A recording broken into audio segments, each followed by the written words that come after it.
रस्ता सुरक्षा अभियान 15 जानेवारी ते 14 फेब्रुवारी असा एक महिन्याचा हा आपण कार्यक्रम घेतो दरवर्षी.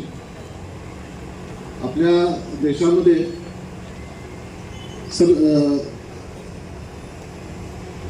न्हाई म्हणजे मिनिस्ट्री ऑफ MORTH आणि PWD यांच्या मार्फत मला अभिमानानं खूप सांगावंसं वाटतं की हल्लीच्या या मागच्या काही वर्षात खूप चांगले रस्ते तयार झाले आहेत आणि तेवढ्या गतीनं, तेवढ्या क्वालिटीनं, तेवढ्या चांगल्याच पद्धतीने सगळे रस्ते तयार झालेत. आणि कदाचित तोच मोह माझ्यासारखा आणि बऱ्याचशा वाहन चालकांना होतो की तो एवढा रस्ता चांगला असेल तर तो पाय ऑटोमॅटिक ॲक्सिलेटर थोडासा जास्त प्रेस केला जातो. ही एक भावना आहे. तर याच अनुषंगानं भारतामध्ये दरवर्षी अंदाजे 4.5 लाख ॲक्सिडेंट होतात आणि त्यामध्ये 1.5 लाख फॅटलिटी झालेली आहे. तर याच अनुषंगानं गव्हर्नमेंट ऑफ इंडिया केंद्र सरकारच्या तर्फे हा राष्ट्रीय रस्ता सुरक्षा महिना म्हणून आपण हा साजरा करतो. आणि त्याचबरोबर केंद्र सरकारच्या धर्तीवर आपण महाराष्ट्र शासन हा महिना रस्ता सुरक्षा महिना साजरा करतो. यामध्ये सर RTO साहेब आहेत, जिल्हा प्रशासनाच्या वतीनं RTO जिल्हा प्रशासन, कलेक्टर साहेब, जिल्हा परिषद बांधकाम विभाग हा याचा सगळ्यांचा ह्यात प्रमुख सहभाग असतो. तर या एक कार्यक्रम चांगला घ्यायचा अनुषंगानं आम्ही सध्या इथं एक रक्तदान शिबिर घेतलेलं आहे, जेणेकरून एक चांगली भावना समाजामध्ये निर्माण होईल. आणि की त्याचबरोबर सर्व चालकांचं, वाहन चालकांचं त्यांची नेत्र तपासणी, त्यांचं BP, ब्लड शुगर ही असं आम्ही एक कार्यक्रम घेतलेला आहे. सदर कार्यक्रमास आपण सर्वजण उपस्थित राहिला त्याबद्दल मी सर्वांचं सार्वजनिक बांधकाम मंडळ सातारा यांच्या वतीने स्वागत करतो. सर मी 2च मिनिटं घेतो.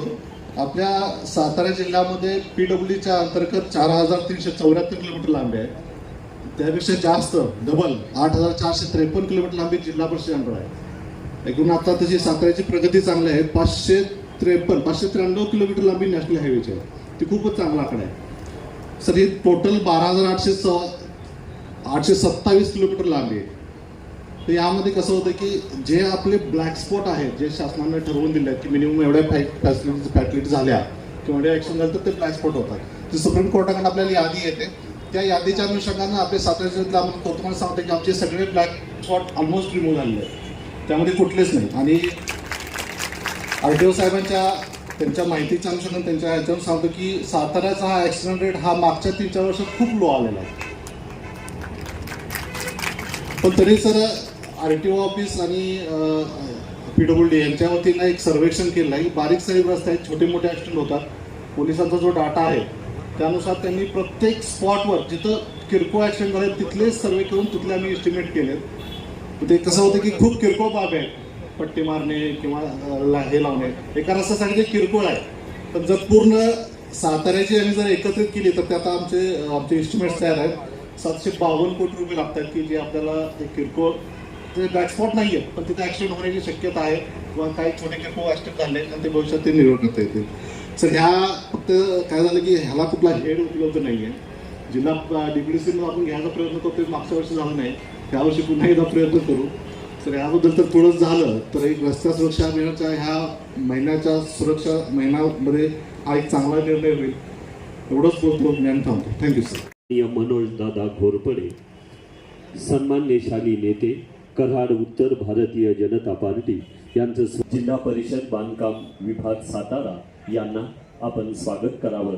माननीय मनोज दादा घोरपडे यांचं नेतृत्व पदनिरपेक्ष असे समाजाचे शिवेंद्र सिंह राजे भोसले यांना विनंती यापुढे हृदगत व्यक्त करावं. नदीच्या ऑफिस यांच्या माध्यमातून रस्ते सुरक्षा अभियान 2024 याचा शुभारंभ आज आपले महाराष्ट्र राज्याचे बांधकाम मंत्री माननीय नामदार रवींद्रजी चव्हाण साहेब यांच्या हस्ते झालं आहे. या अभियानाच्या कार्यक्रमाला उपस्थित असलेले कृष्णापुरे विकास महामंडळाचे उपाध्यक्ष माननीय नामदार माननीय महेशदादा शिंदे, त्याचबरोबर भारतीय जनता पार्टीचे जिल्हाध्यक्ष माननीय धैर्यशील दादा कदम, भारतीय जनता पार्टीचे आमचे नेते आज चव्हाण साहेब आपण साताऱ्यात आलाय. मला वाटतं इथं आम्हाला म्हणजे आमच्या मनात एवढी खुशी आहे की ती आम्ही दाखवू शकत नाही. कारण आम्ही निवडून यायचं मुख्य कारण तुम्ही किंवा आमची पोझिशन. कारण आम्हाला काय इकडे रस्ता चांगला पाहिजे, पूल पाहिजे, त्यामुळं तुम्ही आम्हाला रस्ते देताय, पूल देताय, जे मागेल ते आम्हाला मिळते. त्यामुळे आमचे मतदारसंघ नक्कीच म्हणजे लोकांमध्ये जे अनेक वेळेला आपण बघतो की अनेक मतदारसंघ साहेब रस्ते खराब आहेत म्हणून तिथं पराभवाला समोर जायला लागतं. पण आज आपल्या इकडं नाही, आज आपल्या सर्वांच्या सहकार्यानं आणि आपण आज आपले नेते मान्य देवेंद्रजी फडणवीस साहेब या सर्वांच्या याच्या माध्यमातून आज आम्हाला भरभरून निधी वेगवेगळ्या म्हणजे हेडमधनं वेगवेगळ्या त्याच्यातनं आपल्याकडनं आत्तापर्यंत मिळालंय. पण शेवटी जे मिळतंय ते भरपूर आहे. शेवटी आम्ही काय समाधानी साहेब आपल्याला माहिती आहे कधीच कामाच्या बाबतीत आम्ही राहू शकत नाही. कारण सारख्या मागण्या आमच्याकडे येत असतात त्या आम्ही तुमच्याकडे आणत असतो. तर शेवटी आमच्या सर्वांच्या विजयामध्ये अदृश्य असा हात तुमचा आहे ते नक्कीच या ठिकाणी मला सांगावंसं वाटतं. आणि कायम हा हात आमच्या सगळ्यांवर राहावा. महेश दादा, मी, आमच्या दोघांवर तर जरा जास्तीचा ठेवा. जरा असे दोन्ही, एक नाही दोन्ही हात आमच्या दोघांवर ठेवा. म्हणजे जरा वाढीव काही मिळालं इकडे तिकडे तर तेवढंच बरं वाटतं की म्हणजे समजा महेश दादांना 25 कोटी मिळाले आणि मला 30 मिळाले तर मला बरं वाटतं. म्हणजे एक उदाहरण दिलं, आमचं काही शर्यत नाही आणि आपलं आणि ते काय आता मनोज दादा हे बाकी जे आहेत पण आपलं एक आपलं आमदारांचं सांगतं. पण असंच आपलं सहकार्य आम्हाला राहावं. आज रस्ते सुरक्षा अभियान इथं चालू आहे आणि मगाशी रोकडे साहेबांनी सांगितली ती वस्तुस्थिती आहे की रस्ते आणि या गोष्टी आता त्याचा दर्जा, त्याची क्वालिटी या गोष्टीकडे लक्ष देऊन आज चांगले व्हायला लागलेत. आणि त्यामुळं अपघातांचं प्रमाण पण तेवढ्याच पद्धतीनं वाढायला लागले. मागं मला वाटतं साहेब नितीन गडकरी साहेबांनी हे सांगितलं होतं की देशात जेवढे लोक लढाले बाकीच्या याच्यात जेवढी आपण रंबल स्ट्रीप आता स्पीड ब्रेकर आपण टाकू शकत नाही, रंबल स्ट्रीप लावा, बॅरिकेड लावा, यासाठी आम्ही पण पाठपुरावा करत असतो. पण मला वाटते या अभियानाच्या माध्यमातून चालकांना एक थोडं ज्याला आपण मार्गदर्शक म्हणू किंवा चालक म्हणून आपली जी जाणीव आहे किंवा वाहनं नेमकी चालवण्यासाठी किंवा RTO ऑफिसला पण म्हणजे आपल्या माध्यमातून जर हे केलं तर त्यांच्या की लायसन्सिंग अथॉरिटीनं पण थोडं काही गोष्टी स्ट्रिक्ट केल्या पाहिजेत. आणि लायसन्स जे आहे ते देत असताना व गाडीचं चालवण्याचं ज्ञान आहे नाही आहे या सगळ्या गोष्टी थोड्या तपासणं गरजेचं आहे असं मला वाटतं. साहेब आता आमचं एक हॅम म्हणणं मागच्या याच्यामध्ये म्हणजे चंद्रकांत दादा ज्या वेळेला बांधकाम मंत्री होते त्यांनी काम दिलं 7चा रस्ता, तर एवढा सुंदर रस्ता झालाय हे आम्ही कुणी म्हणजे मुंबईमध्ये पण एवढा सुंदर रस्ता नसा हॅममधला. तर एवढे ऍक्सिडेंट तिथं त्या म्हणजे रस्ता चांगला झाल्यामुळे एवढे गाड्या पळवतात आणि मग टर्निंगला गाडी कुठं तर पलटी होती, कुठंतरी डोंगरात असल्यामुळं रस्ता सोडून गाडी खाली जाती. एकदा तर एक ट्रक वरनं डोंगरातच खाली आला, नशिबानं ड्रायव्हरनं उडी मारली. त्यामुळं असे प्रकार हे होतात. म्हणजे रस्ते चांगले केले की हे प्रकार आता आम्हाला बघायला मिळतात. मग नक्कीच यावर काही ना काहीतरी रस्ते सुरक्षा अभियानाच्या माध्यमातून जनजागृती आणि काही ना काही जिथं आता रोकडे साहेबांनी सांगितले की ज्याला ब्लाइंड स्पॉट्स आपण म्हणतो हे जे शॉर्टलिस्ट झाले त्याला नक्कीच चव्हाण साहेब त्याच्याबद्दल योग्य निर्णय घेतील. मी परत एकदा साहेबांचं आपल्या सातारा जिल्ह्यात आणि सातारा शहरामध्ये आपल्या सर्वांच्या वतीनं स्वागत करतो. आणि या सातारा जिल्ह्यातील सार्वजनिक बांधकाम विभाग आणि इतर रस्ते म्हणले की आपण सगळ्याच गोष्टींकडं बांधकाम विभागाकडे बघत असतो. किंवा आम्ही जेव्हा मुंबईला जातो मंत्रालयामध्ये कामाचा पाठपुरावा करायला त्यावेळेला आमचा पण हा आग्रह असतो की हे जिल्हा परिषदच्या रस्त्यांना पण PWDनं हे करावं. कारण दर्जा म्हणा, क्वालिटी म्हणा ह्यात फरक PWDच्या कामात आणि त्याच्यामध्ये असतो, ही वस्तुस्थिती आहे. पण असंच आपलं साहेब सहकार्य जिल्ह्याला राहावं, आम्हाला सर्वांना राहावं, ही आपल्याला नक्कीच माझी विनंती आहे. रस्ता सुरक्षित आपण रस्ते करतोय. मला आठवते चंद्रकांत दादा पाटील ज्या वेळेला आम्ही आमदार नव्हतो त्यावेळेला रविदादा इकडे ते आले होते. त्यावेळेला त्यांनी ॲन्युइटीतून जसं बाबांनी सांगितलं कासचा रस्ता दिला किंवा आम्ही मागे लागल्यामुळं आम्हाला तो रहमतपूर रस्ता करून दिला. त्यांनी रस्ते सुंदर केले. पण आपण ज्या वेळेला बाहेरच्या देशामध्ये फिरतो त्यावेळेला आपल्याला लक्षात येत असेल ऑटोबान सारखे हायवे तयार आहेत जर्मनीमध्ये, ज्याच्यावरती आम्ही 270च्या स्पीडनं गाड्या चालवतो तरी पण ऍक्सिडेंट्स होत नाही. त्याचं कारण असं आहे की त्यांचे स्पेसिफिकेशन्स खूप वेगळे आहेत आणि आपले स्पेसिफिकेशन बदलत आहेत. आज आपण आपल्या टीम स्पेसिफिकेशन्स जे आपल्याकडे जे तांत्रिक सल्लागार आहेत किंवा जे इस्टिमेट्स करतात त्यांचे ट्रेनिंग प्रोग्राम घेणं हे सगळ्यात महत्त्वाचं आहे. आता तिचं कारण असं आहे की आज ज्या वेळेला तुम्ही 80च्या स्पीडवरून 120च्या स्पीडला जाता आणि एका गावातून तुम्ही बाहेर पडता, त्या गावात 120चा रस्ता ज्या वेळेला करता त्यावेळेला निश्चित त्या ठिकाणी ऍक्सिडेंट हे होत असतात.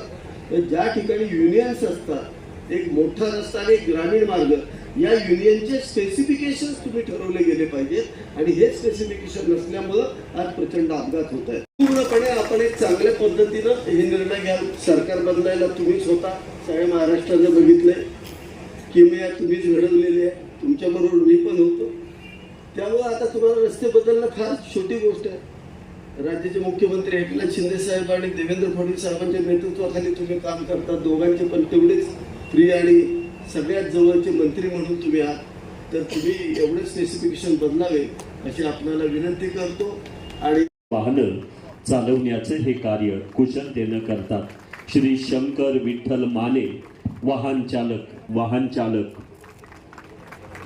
श्री किसन बाळकृष्ण गोरे वाहन चालक, साळे वाहन चालक,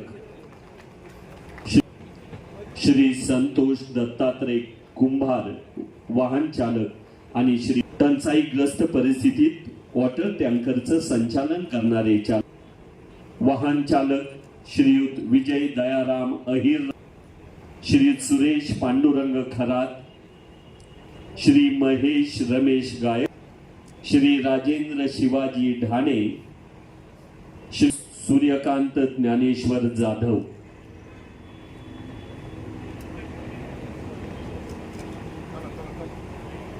कार्य करणारे अभियंते श्री अतुल पांडुरंग वखरे आणि श्री अमोल दिलीप किर्दत कनिष्ठ सहाय्यक यांत्रिकी यांचा आम्ही गौरव करतो. करण्यासाठी प्रयत्नशील या श्री रवींद्रजी चव्हाण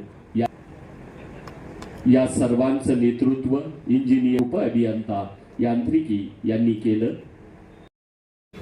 रस्ता सुरक्षा अभियानाच्या माध्यमातून एक चांगलं अभियान जे संपूर्ण देशभरामध्ये आदरणीय पंतप्रधान नरेंद्र मोदी आणि आदरणीय आमच्या सर्वांचे नेते नितीनजी गडकरी साहेब यांच्या नेतृत्वामध्ये सर्व ठिकाणी सुरू आहे. आपणा सर्वांना माहीत आहे की आपण सर्वजण आपली तुलना ही कुठेतरी चुकीच्या पद्धतीने परदेशाशी नेहमी करण्याचा प्रयत्न करतो. हे कुठेतरी येणाऱ्या काळामध्ये थांबलं गेलं पाहिजे. कारण याचं एकमेव आहे की कुठेतरी परदेशामधील असणाऱ्या रस्त्यांची ज्यावेळेला तुलना होते त्यावेळेला परदेशामधील असणारे रस्ते यांच्या लांबीची सुद्धा कुठेतरी तुलना करणं अत्यंत गरजेचं आहे. आपण परदेशामध्ये ज्या ज्या ठिकाणी जातो, विशेष करून पर्यटन असे देश जे आहेत, मॉरिशस देश ज्याची आपण सर्वांना कल्पना आहे, हा मॉरिशस देश जो आहे, या मॉरिशस देशामध्ये रस्त्याची लांबी किती आहे तर रस्त्याची लांबी आहे 110 किलोमीटर. 110 किलोमीटरच्या रस्त्यामध्ये आपण सर्वजण ज्या ठिकाणी पाहतो त्या 110 किलोमीटरचे रस्ते आणि तो देश त्यातल्या असणाऱ्या रस्त्याच्या संदर्भात आपण ज्यावेळेला चर्चा करतो त्यावेळेला फक्त आपण आपल्या देशाची नाही तर महाराष्ट्रातल्या रस्त्यांची ज्यावेळेला लांबीची चर्चा करू त्यावेळेला मी बऱ्याच वेळेला माझ्या अधिवेशनामध्ये असेल किंवा सार्वजनिक ठिकाणी सुद्धा हे सांगण्याचा प्रयत्न केला की आपल्याकडच्या असणाऱ्या रस्त्यांच्या लांबी या 3 प्रकारांमध्ये मोडल्या जातात. एक ग्रामीण रस्ते असतील, एक सार्वजनिक बांधकाम विभागाचे रस्ते असतील आणि एक नॅशनल हायवे म्हणून संबोधले जाते. त्यामुळे या सगळ्या गोष्टींचे ज्यावेळेला विचार केला जातो त्यावेळेला प्रत्येक ठिकाणचं असणारं स्टँडर्ड फार वेगळं आहे. आपण आदरणीय पंतप्रधान तत्कालीन अटलजींनी त्यावेळेच्या काळामध्ये पंतप्रधान सडक योजनेच्या संदर्भामध्ये स्टँडर्ड तयार करण्यात आलं आणि हे स्टँडर्ड एवढं चांगलं स्टँडर्ड होतं की रस्ते आणि रस्त्याची असणारी जी येणाऱ्या काळामध्ये कशा पद्धतीचे रस्ते असले पाहिजे हे त्यांनी एक स्टँडर्ड तयार करून दिलं. तुम्हाला लक्षात येत असेल की पंतप्रधान सडक योजनेमधला असणारा त्या काळामध्ये केला गेलेला रस्ता आणि त्या ठिकाणी असणारा बोर्ड जर आपण पाहिला तर आजही आपल्या लक्षात येतं की अतिशय चांगल्या पद्धतीचे रस्ते हे अटलजींनी त्यावेळेच्या काळामध्ये त्यावेळेला स्टँडर्ड जे तयार केलं त्यामुळे त्यावेळेच्या काळात झाले आणि त्यामुळे गावापासून शहरापर्यंत येणारी जी समृद्धी आहे ती समृद्धी कशा पद्धतीने राहू शकते याचं ते ज्वलंत म्हणून उदाहरण होतं. येणारा काळ सुद्धा याच पद्धतीने काम करण्याची गरज आहे आणि म्हणून आपण प्रत्येक रस्ता हा चांगला झाला पाहिजे. यामध्ये सर्वात मोठी जर जबाबदारी जर कोणाची असेल तर ती सार्वजनिक बांधकाम विभागामध्ये काम करणाऱ्या आपल्या सर्व अधिकाऱ्यांची आहे. जर आपण अधिकारी म्हणून यामध्ये अतिशय चोखपणे काम केलं असं म्हटलं जातं की त्या ठिकाणचा असणारा जेई हा प्रत्येक साईडवरती जर त्यांनी त्याची नजर आणि त्या व्यवस्थेमध्ये अतिशय चोखपणे जर काम केलं तर या सगळ्या गोष्टी ज्या आहेत की ज्याची चर्चा जी गेली अनेक वर्ष केली जाते या सर्व गोष्टीला कुठेतरी पूर्णविराम हा मिळेल. या रस्ता या सुरक्षा अभियानाच्या माध्यमातून आपण काय लक्षात घेतलं पाहिजे. आपण सर्वांनी हे अभियान लक्षात घेत असताना 2 गोष्टी लक्षात घेतल्या पाहिजे की या संदर्भातले अनेक अहवाल हे वर्षानुवर्ष आपल्या समोर येत असतात आणि मग त्यामध्ये सुधारणा जर करायची असेल तर आपण काय करायला हवं तर आपण त्यामध्ये 2 गोष्टी करण्याची अत्यंत गरज आहे. जी त्यामधली एक गोष्ट आज मला प्रकर्षाने जाणवते की जो वाहन चालक आहे त्या वाहन चालकाची नजर ही नजर महिना पूर्णच्या पूर्ण वर्षभरातून महिना टू महिना त्याच्या नजर ही चेक करणं हे अत्यंत गरजेचं आहे. आपण एकदा कधीतरी त्याला लायसन्स दिलं जातं त्यावेळेला त्या संदर्भातला विचार केला जातो परंतु त्याला कंटिन्यू या सगळ्या गोष्टीच्या कुठेतरी सातत्याने विचार करण्याची गरज आहे की त्याची नजर ही चांगली असली पाहिजे किंवा त्याच्या नजरेमध्ये जर फरक होतो आहे तर त्याच्यासाठी त्याची उपाययोजना करणं हे सुद्धा अत्यंत गरजेचं आहे. 2 गोष्ट या व्यतिरिक्त वाहन चालक जो आहे वाहन चालकांनी वाहतुकीचे नियम पाळणं हे अत्यंत गरजेचं आहे. मी जेव्हा या खात्याचा जेव्हा मंत्री झालो त्यावेळेला मी तो अहवाल तपासला. त्यामध्ये सर्वात जास्त अपघात जर कुठे होत असतील किंवा त्यामध्ये ज्याला म्हणतो आपण डेथ होतात तर ते कशामध्ये होत असतात तर ते 2 व्हीलर्स जे आहेत 2 व्हीलर्स विरुद्ध दिशेने घेऊन जाऊन त्यामध्ये मोठ्या प्रमाणामध्ये अपघात होण्याची संख्या ही सर्वात जास्त आहे. त्यामुळे जे वाहन चालक आहेत किंवा जे 2 व्हीलर चालवणारे जी मंडळी आहेत यांनी कुठेही एक गोष्ट लक्षात घेतली पाहिजे की जेव्हा कधीतरी आपण वाहन चालवतो तर तो वाहन जर चालकाच्या चुकीमुळे अपघात होत असतील तर त्यांनी असा कुठेतरी विचार करायला हवा की त्याची कोणीतरी घरी वाट बघताय त्याची कोणीतरी घरी वाट बघतोय असा जर तो विचार करायला लागला तर नक्कीच या सगळ्या गोष्टीमध्ये सुधारणा या व्हायला सुरुवात होते. आणि यामध्ये सर्वात मोठी गोष्ट काय तर येणारा जो चालक आहे या चालकाने वाहन चालवत असताना कुठेही व्यसन करू नये. हे व्यसन करण्यामुळे सुद्धा मोठ्या प्रमाणामध्ये अपघात होण्याची संख्या ही जास्त आहे. त्यामुळे या सगळ्या गोष्टी जर कटाक्षाने पाहिल्या गेल्या तर आज देशभरामध्ये होणारे अपघात जे आहे या अपघातांवरती कुठेतरी एक मोठ्या प्रमाणामध्ये आळा बसेल यात काही शंका नाही. तुम्ही आम्ही सर्वजण जाणता की या सगळ्या गोष्टीसाठी जनजागृतीची अत्यंत गरज असते आणि ही जनजागृती आदरणीय पंतप्रधान नरेंद्र मोदींच्या नेतृत्वामध्ये संपूर्ण देशभरामध्ये या सगळ्या गोष्टीला कुठेतरी सुरुवात झाली आहे आणि हे राष्ट्रीय जे आपलं असणारं सुरक्षा अभियान सुद्धा त्याच धर्तीवरती घेण्याची गरज आहे. याचा अर्थ काय तर आपण लक्षात घेतलं पाहिजे ते पंतप्रधान झाल्या त्यांनी संपूर्ण भारतामध्ये स्वच्छ भारत मिशनच्या माध्यमातून स्वच्छताचे असणाऱ्या विषयाकडे विशेष लक्ष देण्यासाठी जेव्हा सांगितलं तेव्हा प्रत्येक क्षेत्रातील असणारा प्रत्येक जण या विषयाकडे गांभीर्याने घ्यायला सुरुवात झाली. मग छोटा लहान मुलगा असेल किंवा वरिष्ठ नागरिक असतील या प्रत्येकाने या सगळ्या गोष्टीकडे गांभीर्याने घेतलं आणि त्यामुळे आज आपण पाहतो देशामध्ये स्वच्छतेच्या बाबतीमध्ये आज देशामधली परिस्थिती ही सुधारायला सुरुवात झाली.